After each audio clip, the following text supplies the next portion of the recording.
ভারত পাকিস্তানের যুদ্ধের দামামা, হামলা পাল্টা হামলা অব্যাহত, বাড়ছে প্রাণহানি। রক্তের বদলা নেওয়ার প্রতিজ্ঞা শাহবাজ শরীফের। আজ সর্বদলীয় বৈঠকে বসছেন নরেন্দ্র মোদী।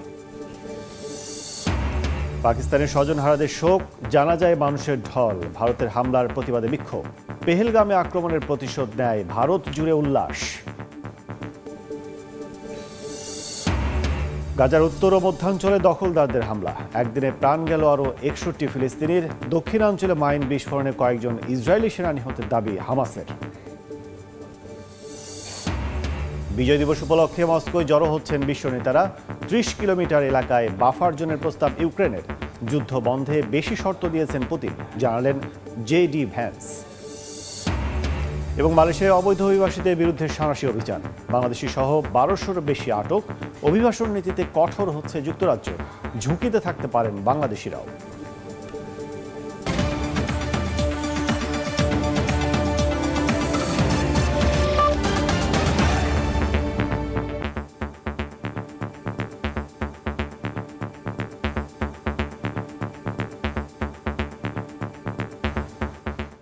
আন্তর্জাতিক সময়ের সঙ্গে আছি আমি কাজল আব্দুল্লাহ। ভারতের হামলায় নিহতদের রক্তের বদলা নেয়ার হুমকি দিয়েছেন পাকিস্তানের প্রধানমন্ত্রী শাহবাজ শরীফ। জাতির উদ্দেশ্যে দেয়া ভাষণে ভারতীয় যুদ্ধবিমান ভূপাতিত করায় নিজ সেনাবাহিনীর প্রশংসা করেন তিনি। চলমান উত্তেজনার মধ্যে আজ সর্বদলীয় বৈঠক ডেকেছেন ভারতের প্রধানমন্ত্রী নরেন্দ্র মোদী। এদিকে পাকিস্তান সেনাবাহিনী জানিয়েছে, ভারতের হামলায় নিহতের সংখ্যা বেড়ে ৩১ জনে দাঁড়িয়েছে। আহত হয়েছেন ৫৭ জন।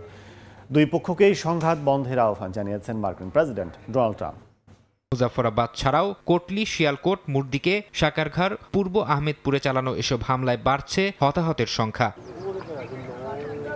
হামলার জবাবে ভারতের একটি ব্রিগেড সদর দফতর ও বেশ কয়েকটি সামরিক স্থাপনা গুড়িয়ে দেওয়ার দাবি করেছে ইসলামাবাদ। পাকিস্তানের আইএসপিআর এর দাবি, ৫টি ভারতীয় যুদ্ধবিমান ও একটি ড্রোন ভূপাতিত করেছে তারা। এরই মধ্যে অন্তত একটি রাফাল যুদ্ধবিমান ভূপাতিত হওয়ার বিষয়টি নিশ্চিত করেছেন ফ্রান্সের গোয়েন্দা বাহিনীর এক শীর্ষ কর্মকর্তা। আজাদ কাশ্মীর ও অন্যান্য জায়গায় ভারতের হামলায় নিহতদের রক্তের বদলা নেওয়ার হুমকি দিয়েছেন পাকিস্তানের প্রধানমন্ত্রী শাহবাজ শরীফ। বুধবার রাতে জাতির উদ্দেশ্যে দেয়া ভাষণে তিনি বলেন, ভারত পাকিস্তানে হামলা চালিয়ে বড় ভুল করেছে। এই আগ্রাসনের জন্য তাদের চরম মূল্য দিতে হবে। সীমান্তে ভারতের ৫টি যুদ্ধবিমান ধ্বংস করায় সশস্ত্র বাহিনীর সদস্যদের প্রশংসা করে তিনি বলেন, পাকিস্তানের সেনারা অসাধারণ দক্ষতা ও সাহসিকতা দেখিয়েছে। গুযশতা রাত ভারত নে জারিয়াত করকে ভারত একটি কাপুরুষ শত্রু, যে নিরীহ মানুষদের লক্ষ্যবস্তুতে পরিণত করে নিজেকে শক্তিশালী মনে করে। কিন্তু আমরা দেখিয়েছি যে আল্লাহর রহমতে পাকিস্তান তার প্রতিরক্ষায় উপযুক্ত জবাব দিতে জানে।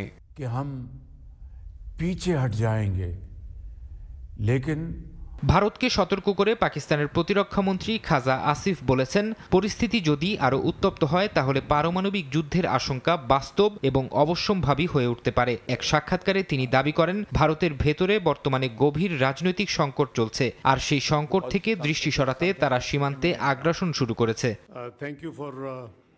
দুপক্ষের হামলা পাল্টা হামলার পর ভারত পাকিস্তানের জাতীয় নিরাপত্তা উপদেষ্টার মধ্যে আলোচনা হয়েছে। তুরস্কের গণমাধ্যম টিআরটি ওয়ার্ল্ডকে দেয়া সাক্ষাৎকারে বিষয়টি নিশ্চিত করেছেন পাকিস্তানের উপপ্রধানমন্ত্রী ও পররাষ্ট্রমন্ত্রী ইসহাক দার। তবে দুই পক্ষের মধ্যে কি বিষয়ে আলোচনা হয়েছে তা জানাননি তিনি। এদিকে ভারতের হামলার প্রতিবাদে র্যালি হয়েছে ইসলামাবাদ ও করাচিতে। বুধবার রাস্তায় নামেন হাজারো মানুষ, সংহতি জানান পাকিস্তান সেনাবাহিনীর প্রতি। ভারত নিরীহ মানুষের ওপর হামলা চালিয়েছে বলে দাবি তাদের। চলমান উত্তেজনার মধ্যে বৃহস্পতিবার সর্বদলীয় বৈঠক ডেকেছেন ভারতের প্রধানমন্ত্রী নরেন্দ্র মোদী। সেখানে বড় কোনো সিদ্ধান্ত আসতে পারে বলে জানিয়েছে দেশটির বিভিন্ন গণমাধ্যম। একই দিন ভারতের মন্ত্রিসভার নিরাপত্তা কমিটির বৈঠকও আহ্বান করা হয়েছে। পাকিস্তানে প্রতিশোধমূলক হামলা চালানোর পর জাতীয় পর্যায়ে বৃহৎ নাগরিক প্রতিরক্ষা মহড়া চালিয়েছে ভারত। বুধবার ভারতের বিভিন্ন রাজ্য ও কেন্দ্রশাসিত অঞ্চলে একযোগে অনুষ্ঠিত হয় এই মহড়াগুলোতে বিমান হামলা ও অগ্নিকাণ্ডের সময় নাগরিকদের উদ্ধার অভিযান শেখানো হয়। পাশাপাশি বিভিন্ন শহরে ব্ল্যাকআউট মহড়াও চালানো হয়। এমন পরিস্থিতিতে ভারত পাকিস্তান দুই পক্ষকেই সংঘাত বন্ধের আহ্বান জানিয়েছেন মার্কিন প্রেসিডেন্ট ডোনাল্ড ট্রাম্প। হোয়াইট হাউসে সাংবাদিকদের প্রশ্নের জবাবে তিনি বলেন, দুই দেশের সঙ্গেই ভালো সম্পর্ক আছে যুক্তরাষ্ট্রের। চলমান উত্তেজনা নিরসনে সহায়তা করার ইচ্ছা আছে বলেও জানান মার্কিন প্রেসিডেন্ট। ফরহাদ চৌধুরী, সময় সংবাদ। একই দিনে দুই দেশে দুই বাস্তবতা। একদিকে শোক, অন্যদিকে উল্লাস। পাকিস্তানে ভারতের ক্ষেপণাস্ত্র হামলায় নিহতের স্বজনদের মাঝে শোকের ছায়া। অন্যদিকে ভারত জুড়ে চলছে উল্লাস। দেশটির সেনাবাহিনীর প্রতি কৃতজ্ঞতা জানাচ্ছেন পেহেলগামে সন্ত্রাসী হামলায় নিহতদের স্বজনেরা। ভারতের হামলায় নিহতদের মধ্যে ৩ পাকিস্তানির মরদেহ পাঞ্জাবের মুরিদক্ষেত এলাকায় জাতীয় পতাকায় মোড়ানো কফিন সামনে রেখে জানাজায় অংশ নেন স্থানীয় বাসিন্দা, সেনা ও সরকারি কর্মকর্তারা। বুধবার দেশটির আরেক শহর মুজাফফরাবাদেও দেখা যায় একই চিত্রের। নিহতদের জানাজায় লোকের সমাগম, কফিন নিয়ে চলে শোকযাত্রা। স্থানীয়দের দাবি, মঙ্গলবার রাতভর বিস্ফোরণে কেঁপে ওঠে পুরো শহর। গতরাতে তারা একটি মসজিদে আক্রমণ করে। ইমাম, খাদেম এবং পাড়ার একজন তখন মসজিদে উপস্থিত ছিলেন। তারা শহীদ হয়েছেন। আল্লাহ তাদের শাহাদাত কবুল করুন। বিপরীত চিত্র ভারত জুড়ে। পাঞ্জাব, গুজরাট, রাজস্থান সহ বিভিন্ন শহরের বাসিন্দারা কৃতজ্ঞতা প্রকাশ করেন ভারতীয় সেনাবাহিনীর প্রতি। বলেন, পেহেলগামে হামলার প্রতিশোধ নিতে সফল হয়েছে মোদী সরকার। পাকিস্তানের সন্ত্রাসী ঘাঁটিতে ভারতীয় বিমান হামলায় আমি খুশি। আমি গর্বিত যে ভারতীয় সেনাবাহিনী এবং প্রধানমন্ত্রী নরেন্দ্র মোদী তাদের প্রতিশ্রুতি রক্ষা করেছেন। আমার পরিবারের সদস্যদের বিদেহী আত্মা এখন শান্তি পাবে। এদিকে মঙ্গলবারের হামলার পর পারমাণবিক শক্তিধর দুই দেশের মধ্যকার উত্তেজনার নতুন অধ্যায় শুরু হয়ে গেছে বলে মনে করছেন বিশ্লেষকরা। অর্জিতা শাহজিন, সময় সংবাদ। ভারতের অপারেশন সিঁদুরের বিরুদ্ধে ও পাকিস্তান সেনাবাহিনীর সমর্থনে রাস্তায় নামেন হাজারো পাকিস্তানি। এ হামলায় বেসামরিক নাগরিকের প্রাণহানির পাশাপাশি মসজিদে হামলার প্রতিবাদ জানান বিক্ষোভকারীরা। ইসলামাবাদ, করাচি থেকে শুরু করে লন্ডনের ভারতীয় হাই কমিশনের সামনে পর্যন্ত ছড়িয়ে পড়েছে বিক্ষোভের ঢেউ। আজাদ কাশ্মীরে ভারতের সামরিক অভিযানের পর ক্ষোভে ফুঁসছেন পাকিস্তানের সাধারণ জনগণ। বেসামরিক হতাহতের খবরে ছড়িয়ে পড়েছে উদ্বেগ ও হতাশা। নয়াদিল্লির এই অভিযানের প্রতিবাদে ইসলামাবাদে পাকিস্তান জিন্দাবাদ র্যালিতে অংশ নেন শত শত মানুষ। বেসামরিক এলাকায় ভারতীয় হামলার নিন্দা জানিয়ে বিক্ষোভকারীরা জানান, ভারত নিরস্ত্র নাগরিকদের ওপর হামলা চালিয়েছে, আর পাকিস্তানি সেনাবাহিনী শুধু সামরিক স্থাপনা ও যুদ্ধ বিমান লক্ষ্য করে জবাব দিয়েছে। ধর্মীয় প্রতিষ্ঠানে হামলাকে কাপুরুষোচিত বলে আখ্যা দিয়েছে। আমি এই সুযোগে পুরো জাতিকে একটা বার্তা দিতে চাই।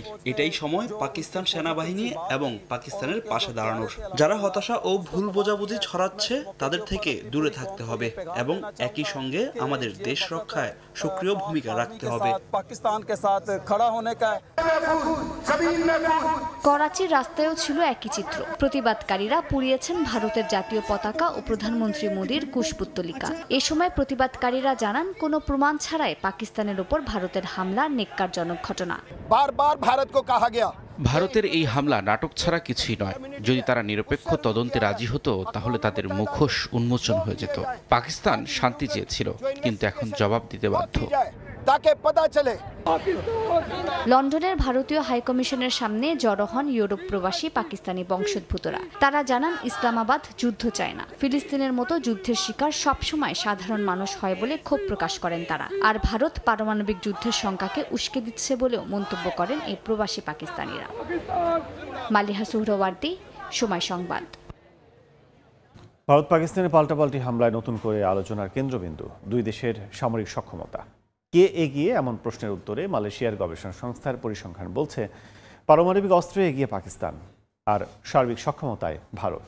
কাশ্মীরের পেহেলগামে সন্ত্রাসী হামলার জেরে পাল্টাপাল্টি নানা পদক্ষেপের পর বুধবার পাকিস্তানের আজাদ কাশ্মীর ও অন্যান্য জায়গায় ক্ষেপণাস্ত্র হামলা চালিয়েছে ভারত। জবাবে ভারতীয় সেনাবাহিনীর একটি ব্রিগেড সদর দফতর ও চেকপোস্ট ধ্বংসের দাবি করেছে ইসলামাবাদ।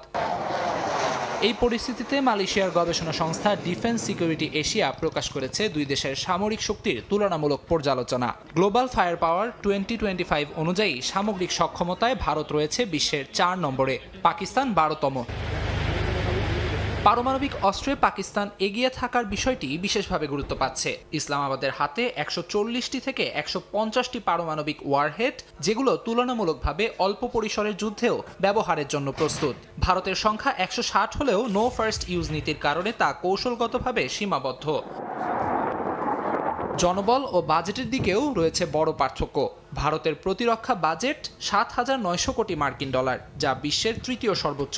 পাকিস্তানের সর্বোচ্চ বাজেট ১,২০০ কোটি ডলার। আমিরুল ইসলাম আলিফ, সময় সংবাদ। আন্তর্জাতিক সময় আরও থাকছে। রোমান ক্যাথলিকদের ধর্মগুরু নির্বাচনে ২/৩ সংখ্যাগরিষ্ঠতা পাননি কেউই, হতাশ সমর্থকরা। আজ আবারও ভোট দেবেন কার্ডিনালরা।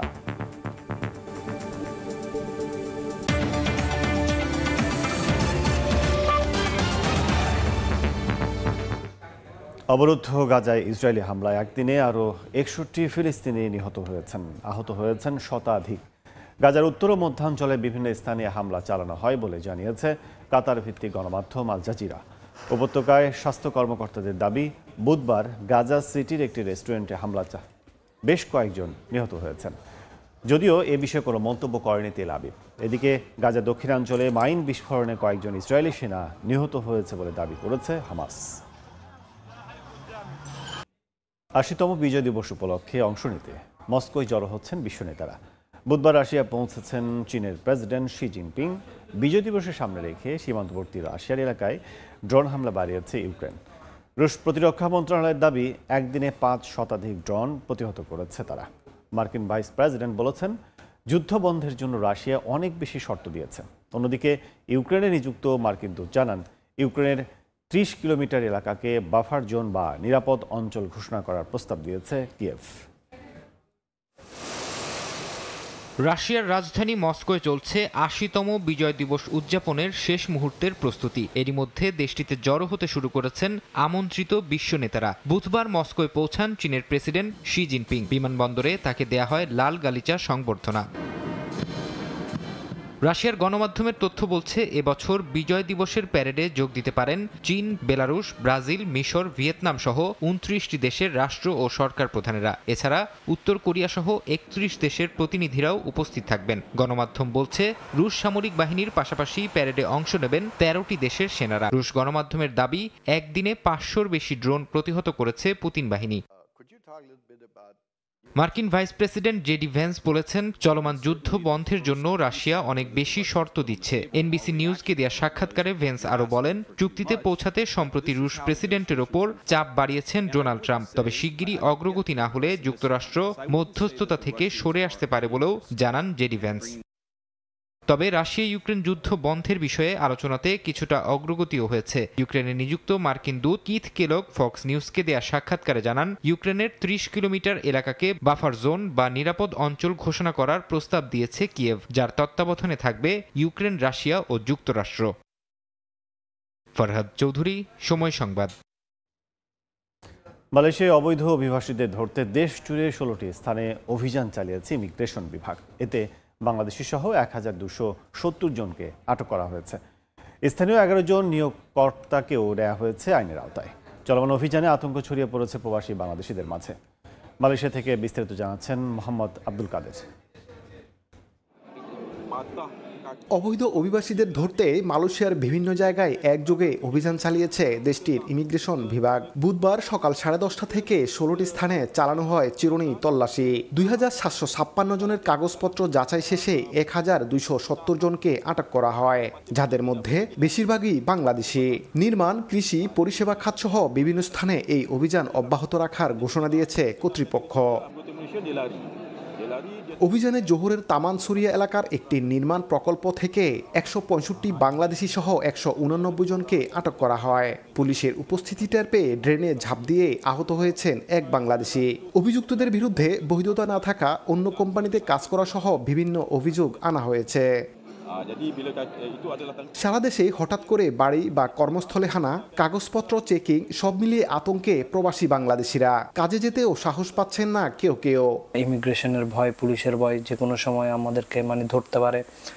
আমরা একটা আতঙ্কের মধ্যে দিন পার করতেছি মালয়েশিয়াতে। বাঙালি লোককে ধরে নিয়ে গেছে ইমিগ্রেশনে, আর আমরা একটু বাইরে ছিলাম, এই কারণে আমাদের কোনো সমস্যা হয় নাই। মালয়েশিয়ার ইমিগ্রেশন বিভাগ জানিয়েছে, চলতি বছরের শুরু থেকে এ পর্যন্ত ৩০,৯৯৩ জন অভিবাসীকে আটক করা হয়েছে। পাশাপাশি অবৈধ শ্রমিক রাখার দায়ে ৬৩৪ নিয়োগকর্তার বিরুদ্ধেও নেওয়া হয়েছে আইনি ব্যবস্থা। মোহাম্মদ আব্দুল কাদের, সময় সংবাদ, কুয়ালালামপুর, মালয়েশিয়া। আন্তর্জাতিক সময় আরও থাকছে। ডুবতে বসেছে ইতালির ইতিহাস সমৃদ্ধ শহর ভেনিস। প্রতি বছর একটু একটু করে তলিয়ে যাচ্ছে। সময় থাকতেই বাঁচানোর উদ্যোগ নেওয়ার তাগিদ বিজ্ঞানীদের। যুক্তরাজ্যে শিক্ষার্থী ও কাজের ভিসায় গিয়ে পরে আশ্রয়ের আবেদনকারীর সংখ্যা বেড়ে যাওয়ায় অভিবাসন নীতিতে কঠোর সিদ্ধান্ত নেয়ার দ্বার প্রান্তে দেশটির সরকার। সম্ভাব্য নতুন নীতিতে শ্রীলঙ্কা, পাকিস্তান ও নাইজেরিয়ায় নাগরিকদের ওপর নেমে আসতে যাচ্ছে কঠোর ভিসা নীতির খড়গ, যেটির আওতায় আসতে পারে বাংলাদেশিরাও। লন্ডন থেকে শোয়েব কবিরের রিপোর্ট। যুক্তরাজ্যের অভ্যন্তরীণ রাজনীতিতে অভিবাসন সংকট দীর্ঘদিন ধরে আলোচনা তুঙ্গে। সরকারি তথ্য অনুযায়ী গত বছর যুক্তরাজ্যে আশ্রয় চেয়ে আবেদন করে বিভিন্ন দেশের 1,08,000 নাগরিক। এর মধ্যে 16,000ই শিক্ষার্থী। যদিও কোন দেশের কতজন শিক্ষার্থী আশ্রয় চেয়েছেন সেই তথ্য প্রকাশ করেনি সরকার। ব্রিটিশ হোম অফিস জানিয়েছে আশ্রয় প্রার্থীদের তালিকায় পাকিস্তান, শ্রীলঙ্কা ও নাইজেরিয়ার নাগরিকদের আধিক্য আছে। এই অবস্থায় সম্ভাব্য নতুন নীতিতে অভিবাসনের প্রক্রিয়া কঠোর করার দ্বার প্রান্তে ব্রিটিশ সরকার। এই নীতি বাস্তবায়িত হলে নেতিবাচক প্রভাব পড়তে পারে এসব দেশের নাগরিকদের উপর। আগের বছরগুলোতে অনেক বাংলাদেশি যুক্তরাজ্যের ভিসা শর্ত ভেঙে আশ্রয় প্রার্থী হন। এই কারণে বাংলাদেশও কঠোর নীতির আওতায় পড়ার ঝুঁকিতে থাকতে পারে বলে ধারণা অভিবাসন বিশেষজ্ঞদের। স্টুডেন্ট বা অনেক ইমিগ্রেন্টকে দেখেছি তারা ইউকেতে ঢোকার পর কোনোভাবে ক্যালিস পোর্ট ইউজ করে, ঠিক আছে, দেখা যায় যে অন্য দেশে চলে যাচ্ছে। সো এই জিনিসগুলো কিন্তু আসলে দেশের জন্য অ্যালার্মিং, এবং আমি সারপ্রাইজ হব না যদি এই ধরনের ঘটনা ঘটে যে বাংলাদেশ বা অন্যান্য কান্ট্রিগুলোর দেশের ক্ষেত্রে যদি সেম রেস্ট্রিকশনগুলো আসে। সম্ভাব্য প্রস্তাবিত নতুন নীতিতে ভবিষ্যতে ভুয়া শিক্ষার্থীর সংখ্যা কমতে পারে। একইভাবে সত্যিকারের শিক্ষার্থীদের জন্য নতুন সম্ভাবনার দ্বার উন্মোচিত হতে পারে বলে মনে করছেন অনেকে। স্টুডেন্টরা এখানে ফেস করে কিছু অ্যাবিউজারদের কারণে। সো ইউকে ইমিগ্রেশন সিস্টেম তারা নতুন যে ল নিয়ে কাজ করতেছে, তারা যদি অ্যাবিউজটাকে কন্ট্রোল করতে পারে, আলটিমেটলি আমাদের জেনুইন স্টুডেন্টগুলো কিন্তু তারা বেনিফিটেড হবে। 2024 সালে বাংলাদেশ থেকে যুক্তরাজ্যে স্টুডেন্ট ভিসার সংখ্যা কমেছে 31%। গেল কয়েক বছরে বিপুল সংখ্যক মানুষ বাংলাদেশ থেকে যুক্তরাজ্যে উচ্চ শিক্ষার্থী ও কাজের ভিসা এসেছেন। পরবর্তীতে তাদের অনেকে আশ্রয়ের আবেদন করেছেন এখানে। এর ফলে ভিসার শর্ত কঠিন করার তালিকায় আগামীতে বাংলাদেশের নামও উঠে আসতে পারে। শোয়েব কবির, সময় সংবাদ, লন্ডন। রোমান ক্যাথলিকদের নতুন ধর্মগুরু নির্বাচনের প্রথম দিনের ভোটে কেউ 2/3 সংখ্যাগরিষ্ঠতা না পাওয়ায় আজ আবারও ভোট দেবেন কার্ডিনালরা। বুধবার স্থানীয় সময় সকালে ভ্যাটিকানের সেন্ট পিটার্স ব্যাসিলিকায় শুরু হয় পোপ নির্বাচনের আনুষ্ঠানিকতা। আয়োজনে সভাপতিত্ব করেন 91 বছর বয়সী কার্ডিনাল ডিন জিওভান্নি বাতিস্তা রে। নতুন পোপ নির্বাচনের জন্য এর আগেই ভ্যাটিকানে জড়ো হন বিশ্বের 130 জনের বেশি কার্ডিনাল। এ সময় সিস্টিন চ্যাপেলের বাইরে অপেক্ষায় ছিলেন প্রায় 30,000 সমর্থক। তবে প্রায় 3 ঘন্টা পর ভোট শেষে হতাশ হন সবাই। ইতালির পানির শহর ভেনিস যেন এখন পানিতেই হারিয়ে যেতে বসেছে। প্রতি বছর একটু একটু করে তলিয়ে যাচ্ছে এই ইতিহাস সমৃদ্ধ শহরটি। বিজ্ঞানীরা বলছেন সময় থাকতেই শহরটি বাঁচানোর উপায় ভাবতে হবে। অবাক করা সৌন্দর্যের শহর ইতালির ভেনিস। পানির উপর দাঁড়িয়ে থাকা শহরটি নৌকাই যেন প্রধান যানবাহন। গলিতে গলিতে ছড়িয়ে আছে প্রাচীন স্থাপত্য। শহরের প্রতিটি কোণই যেন এক একটি শিল্পকর্ম। এই শহর কেবল ঘুরে দেখার জায়গা নয়, বরং শিল্প, সংস্কৃতি আর ভালোবাসার এক জীবন্ত জাদুঘর। কিন্তু আজ সেই অনন্য শহরটি প্রতিদিন একটু একটু করে হারিয়ে যাচ্ছে পানির নিচে। ভেনিস প্রতি বছর গড়ে 2 মিলিমিটার করে ডেবে যাচ্ছে। একই সঙ্গে সমুদ্র পৃষ্ঠের উচ্চতাও বাড়ছে প্রায় একই হারে। এতে শহরটির অস্তিত্ব রক্ষা করা কঠিন হয়ে পড়বে বলে মত বিশেষজ্ঞদের। ইতালির সরকার বেশ কয়েক বছর আগে মেসো বাঁধ প্রকল্প চালু করলেও জোয়ারের মাত্রা এতটাই বেড়েছে যে এই প্রতিরক্ষা এখন যথেষ্ট নয়।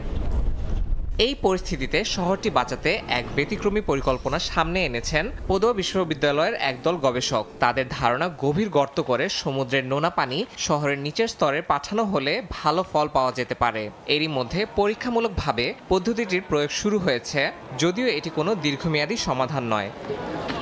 এই পরীক্ষায় সাফল্য এলে ভেনিসের জন্য মিলতে পারে 50 বছরের এক গ্রেস পিরিয়ড। ততদিনে হয়তো খুঁজে পাওয়া যাবে একটি স্থায়ী সমাধান। কিন্তু সময় দ্রুত ফুরিয়ে যাচ্ছে বলে শঙ্কা প্রকাশ করেছেন বিশেষজ্ঞরা। তারা জানান, শিল্প, সৌন্দর্য আর সভ্যতার এই শহরকে রক্ষা করতে হলে দ্রুতই যথাযথ পদক্ষেপ নিতে হবে। ইয়াসিন মোহাম্মদ জিসান, সময় সংবাদ। চীনের বেইজিংয়ে বসবাসরত ইউকি নামের এক ব্যক্তি ছোটবেলার স্বপ্ন পূরণ করলেন বাস্তবে। ভেবেছিলেন স্কুল জীবনে বইয়ে পড়া সাপ গিরগিটির রহস্য একদিন নিজেই উন্মোচন করবেন।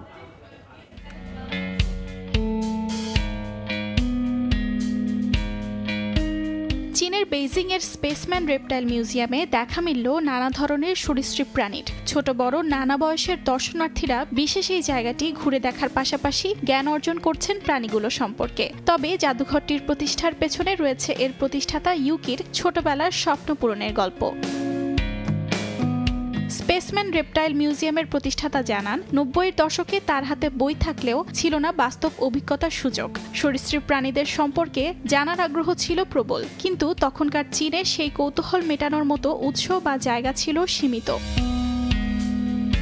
বিদেশে পড়াশোনার সময়ই প্রথমবারের মতো সরাসরি সরীসৃপ নিয়ে কাজ করার সুযোগ পান ইউকি। ফিরে এসে সিদ্ধান্ত নেন যে সুযোগটা তার ছোটবেলায় ছিল না, সেটাই এখন তিনি তৈরি করবেন অন্যদের জন্য। এভাবেই শুরু হয় স্পেসম্যান রেপটাইল মিউজিয়ামের পথ চলা। এখানে শুধু দেখে নয়, শেখারও সুযোগ পাচ্ছে দর্শনার্থীরা। আমরা এই প্রাণীগুলোর প্রতি আমাদের দৃষ্টিভঙ্গি বৈজ্ঞানিক ও যুক্তি নির্ভরভাবে উপস্থাপন করতে চাই, যেখানে তাদের সুফল ও কুফল উভয় দিকই তুলে ধরা হয়। উদাহরণস্বরূপ, আমরা দর্শনার্থীদের পরামর্শ দেই যেন তারা বনে সাপ দেখলে বিরক্ত না করে বা স্পর্শ না করে, এতে নিজেরাও আঘাত থেকে বাঁচে। দর্শনার্থীরা আরো জানতে পারেন যেসব সাপ আক্রমণাত্মক নয়, আবার সব সাপ বিষাক্তও নয়। স্পেসম্যান রেপটাইল মিউজিয়ামে বাচ্চাদের জন্য রয়েছে ওয়ার্কশপ, যেখানে জীববিজ্ঞান, পরিবেশবিদ্যা আর প্রাণীর প্রতি শ্রদ্ধাবোধ শেখানো হয় হাতে কলমে। ইউকি চান মানুষ যেন ভয় নয়, যুক্তি দিয়ে বোঝে সরীসৃপদের। বলেন, যদি কোনো শিশু মিউজিয়াম থেকে বেরিয়ে একটু কম ভয় পায় এবং বেশি কৌতূহলী হয়, তবে সেটাই হবে তার জন্য সার্থকতা। অর্চিতা শহীন, সময় সংবাদ। আন্তর্জাতিক সময়ের শীর্ষ সংবাদ জানিয়ে দিচ্ছে আরেকবার। পাকিস্তানের স্বজনহারাদের শোক, জানা যায় মানুষের ঢল। ভারতের হামলার প্রতিবাদে বিক্ষোভ। পেহেলগামে আক্রমণের প্রতিশোধ নেয় ভারত জুড়ে উল্লাস। এবং গাজার উত্তর ও মধ্যাঞ্চলে দখলদারদের হামলা, একদিনে প্রাণ গেল আরও ৬১ ফিলিস্তিনির। দক্ষিণাঞ্চলে মাইন বিস্ফোরণে কয়েকজন ইসরায়েলি সেনা নিহতের দাবি হামাসের।